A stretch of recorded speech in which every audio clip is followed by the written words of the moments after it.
If you follow me regularly, you'll see that I haven't been posting often for the past few episodes.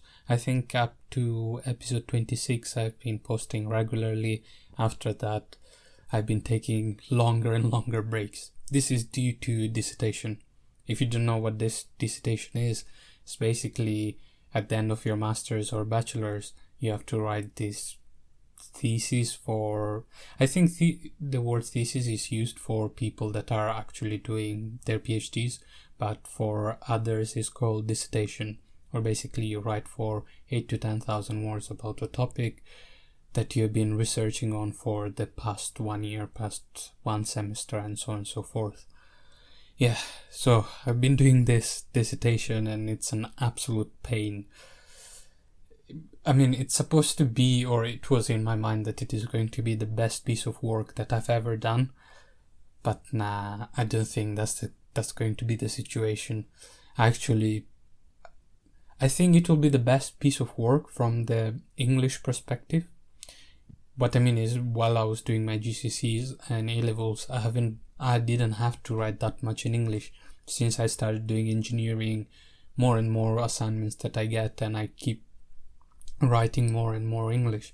And for the past 10-20 days I've been writing about 200 to 300 words every day, which is quite unheard of, and I hope I don't get rid of this habit. I wouldn't say I'm enjoying it, but I like the fact that the way I've been progressing, which I sort of miss from this point of view of the audiologs, where because I haven't been doing this consistently every day, I sometimes feel like I don't have the fluidity as I had up to episode 26. I don't know if still makes sense or if I used to make sense, but to my ears it felt like, yes, I was doing better than whatever is the current situation. Benvenuti su 5 Minute Thoughts. I'm a 5th-year aerospace engineering student, if you haven't realized yet, navigating through different challenges in life. And in today's audiolog, I wanted to talk about Ramadan. Yes, if you didn't know, I'm Muslim. I'm not a strict one, or I'm not an extremist one. On contrary, more than what you think, I probably have spent more my life in churches than mosque.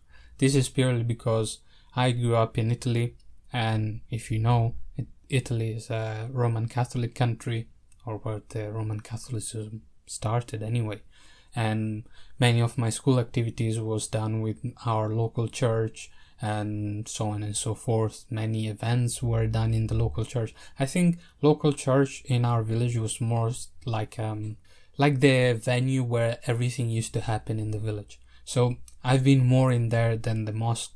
Or of course I've been to the mosque. I go there for Friday prayers, for Ramadan prayers, and so on and so forth. But I would say on average, I've been more to the church than the mosque. And I would say I had, growing up, I have seen both sides of the story, meaning that my parents, my family, of course, they are devout Muslim, whereas all my friends and my neighbors, who I would call my extended family, they're all Roman Catholics. So I think I have in me the influence of both. And I have to say that I'm grateful to was born in a situation where I was able to learn the best of the both worlds and understand how the two things work. Although they are not that different, because, you know, they are both Abrahamic religions, and according to Islam, they are all part of the same religion. I make this joke with my friends where I say that Islam is just the most up-to-date Abrahamic religion. The previous version of Christianity and the one before that was Judaism. So take it as you want. I don't want to offend you. It is not supposed to be any way, shape or form offensive. Anyway, the month of Ramadan has started. It's a holy month. If you don't know what it is, basically, if you're a Muslim, an adult Muslim, to be exact, or I think in Islam adulthood is counted after the age of 13, or like adolescent and above, basically. You should fast from sunrise to sunset, which is simple to understand, or to do, I guess. And for it is quite different from any other type of fasting, because in Islam you wouldn't or you shouldn't drink or eat anything from sunrise to sunset. And it is based on the lunar calendar. Hence, you will see that if you ask any of your Muslim friend, they will say, oh, I don't know, it will probably move this day or that day. And that's why they are not always sure when it will happen, because it's purely dependent on how the moon is moving. And it moves across the year. For us, by year I mean solar year, because that's what the Gregorian calendar is based on. That's why you'll see that it's quite moving around. Anyway, this I think this year I'm doing quite well, purely because I've been at home and there has been a lockdown and all the classes are being online, and Ramadan has started during Easter break, so I don't have to move much around or do much.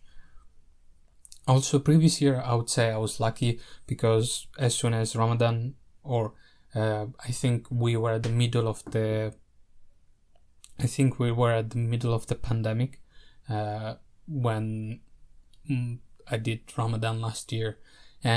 But on third year I think was better, not better, slightly worse, but still was better than second and first year of uni. First year of uni was horrible.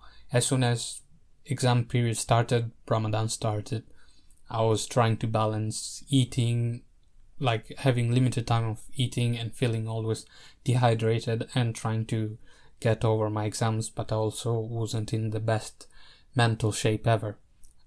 But I think from a pure challenge point of view, like a physical endurance point of view, second year was the most challenging, because I think it started at the beginning of May, and as the days as we got closer to the end of the month of Ramadan, the days got longer and longer.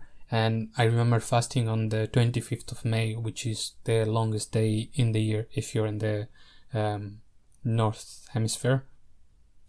Northern Hemisphere, sorry. Then you'd know. And yeah, that day was like 18 hours long. I was very, very hungry.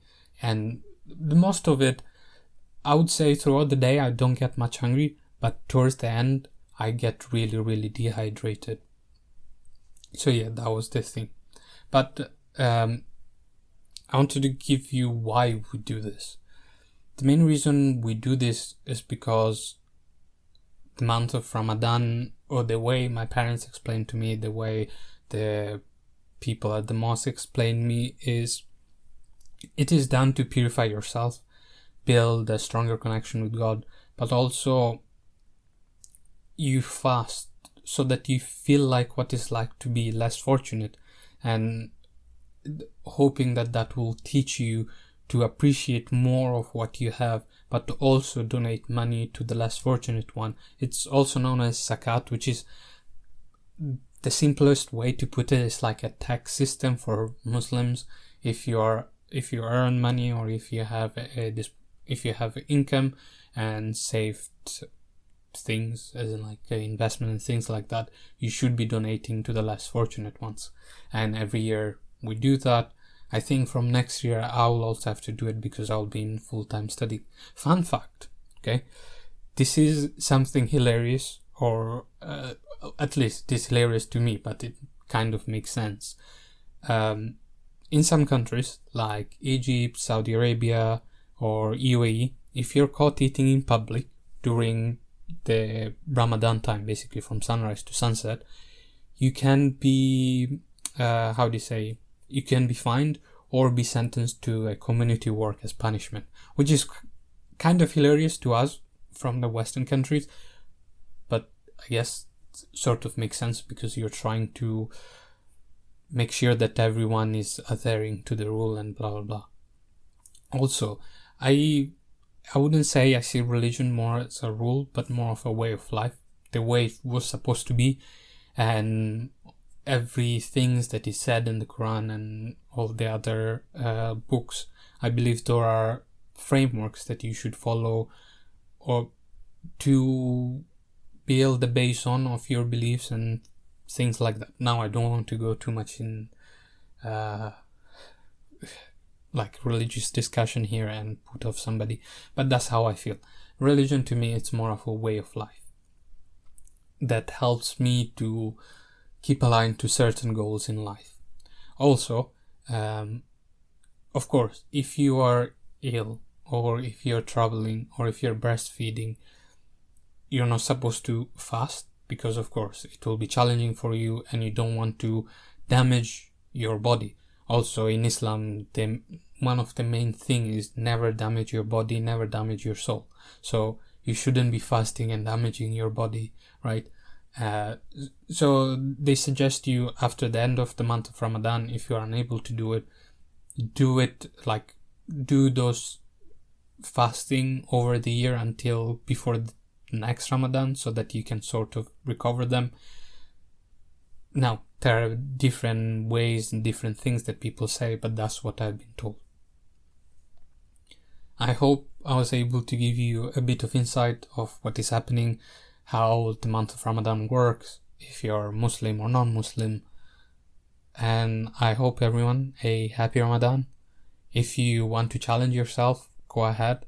Last year, my team leader at work, she tried to fast. It didn't go well for her because she chose one of the longest day possible. She's been postponing, and since I started fasting, she's like, oh, I want to do it with you, I want to support you. I was like, okay, sure, go ahead. And then she slacked it off until when it was one of the longest day of that year for the Ramadan period, and she fainted, and I think she took 2 days off after fasting. So please be cautious. Keep it in mind that you shouldn't be doing something that harms your body. Anyway, have a wonderful day, and I hope to see you soon.